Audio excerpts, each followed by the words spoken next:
To answer your first question, I would say that the film is mostly situated on Wampanoag Indian's perspective, because a little after the beginning, we see how Mesocyte sent people to spy English settlers to see how they were doing, to see what they were doing, if they represented a danger or they were weak. And we also see how Mesocyte had a hard time trying to figure out what to do with them. He was asking to himself, should I treat them as enemies? Should I treat them, should we make an alliance? Then to answer question number two, I would say that yes, the cliche is that English people just arrived and caused devastation after contact. But on the film, we see how this um, relationship was a lot more complicated than that. Because at the beginning, they made that alliance. They started to live together. They started to share foods. They started to share lands, and they were at the same level. At the same level, they were equal. They were the same people. But then we have this transition that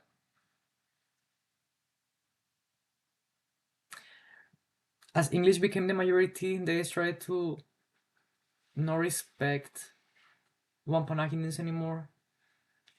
Uh, we saw how English peoples tried to make Philip to believe on God, but he didn't want to, because he said, if I believe on, if I have to renunciar to my beliefs, to the way I grew up, I would be a weak one. I would be a weak one and a poor one. But even though he said that, a lot of Wampanoag Indians started to believe on God. A lot of Wampanoag Indians started to have haircuts, to go to church, to regret about their actions of the past. And English people also didn't respect Wampanoag Indian lands anymore. As an example, we have the Pequot War. So even though at the beginning we have an alliance, we see this friendship, then we have this transition when they try to become enemies and ending in that war.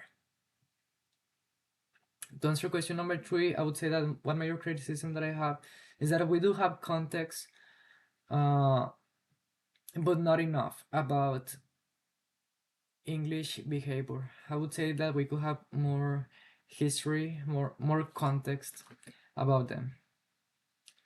Um,